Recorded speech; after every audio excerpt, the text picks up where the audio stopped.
Presiden Prabowo Subianto masih berupaya mendamaikan konflik di seluruh dunia. Setelah menengahi masalah Gaza, RI 1 mengalihkan fokus untuk menumpas perang saudara di Sudan. Masalah ini semakin keruh dengan rumor keterlibatan Uni Emirat Arab yang memasok senjata dan ingin meraup persediaan emas. Prabowo ogah tinggal diam dan dikabarkan akan mengirimkan 20.000 pasukan perdamaian. Gebrakan berani RI 1 langsung diikuti negara-negara muslim sampai dipuji Donald Trump. Cetak Gol coba merangkum keberanian Indonesia menerobos pertahanan Sudan sebagai berikut.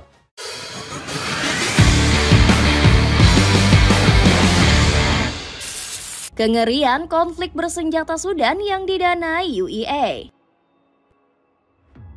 Sudan seketika menjadi kawasan paling berbahaya di dunia dengan konflik saudara yang amat mengerikan. Masalah ini bermula dari perbedaan pandangan Angkatan Bersenjata Sudan (SAF) dan pasukan pro-pemerintah (RSF).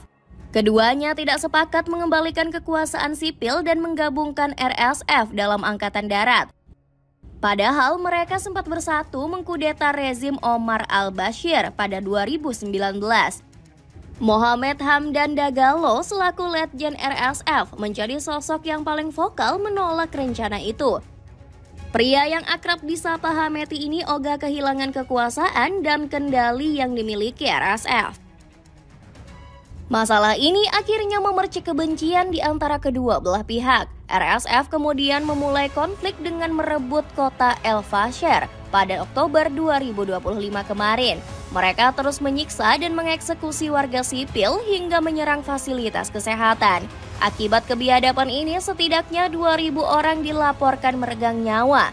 Mirisnya, tindakan keji tersebut dicurigai terdapat andil keterlibatan dari Uni Emirat Arab.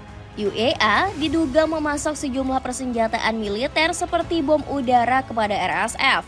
Buktinya, terdapat peningkatan frekuensi penerbangan pesawat kargo dari Abu Dhabi ke Bandara Amjaras. UEA dicurigai punya motif tersendiri untuk meraup persediaan emas dari pemerintah Sudan. Keberanian Indonesia mengirimkan pasukan ke Sudan. Konflik Sudan yang semakin membara gak dibiarkan berlarut-larut oleh pemerintah Indonesia. Bumi Nusantara berani mendobrak SAF dan RSF dengan menawarkan solusi damai. Pasalnya Prabowo Subianto masih berambisi mengirim pasukan tanah air untuk mengawal negeri Dua Nil. Rencana ini bahkan disampaikan sang presiden di depan para anggota PBB. Jika Dewan Keamanan dan sidang ini memutuskan, Indonesia siap mengirim 20.000 atau lebih putra-putri kami untuk membantu mengamankan perdamaian di Gaza, Ukraina, Sudan, Libya. Dimanapun perdamaian perlu dijaga, tegas RI 1. Gebrakan ini cukup mengejutkan karena konflik Sudan gak mendapat perhatian besar dari dunia. Bahkan Indonesia boleh dibilang sebagai salah satu negara pertama yang berani mengirim pasukan. Padahal pemerintah Sudan sudah begitu ngotot untuk menyelesaikan masalahnya sendiri. Bahkan mereka menolak segala bentuk intervensi asing yang ingin ikut campur. Namun masalah ini sudah dipikirkan sejak jauh-jauh hari oleh Pak Prabowo. Politisi 74 tahun ini menggandeng bantuan dari Pangeran Arab Saudi yakni Muhammad bin Salman. Indonesia dan Arab Saudi menekankan pentingnya melanjutkan dialog antara kedua pihak yang berkonflik melalui forum Jeddah yang mengarah pada gencatan senjata sepenuhnya dan mengakhiri krisis Sudan, bunyi pernyataan bersama Prabowo dan MBS. Langkah berani yang dipuji banyak negara. Keberanian Prabowo Subianto mendobrak konflik Sudan langsung menyita perhatian dunia. Sebut saja Donald Trump yang sampai memuji RI 1 lewat berbagai kesempatan. Presiden Amerika Serikat ini berterima kasih atas peran besar Indonesia mendamaikan konflik dunia. Terima kasih untuk teman baru saya, Presiden Prabowo dari Indonesia, atas upaya luar biasa bagi Timur Tengah. Ini akan menjadi hal baru di mana Timur Tengah berdamai setelah 3.000 tahun, ujar Trump.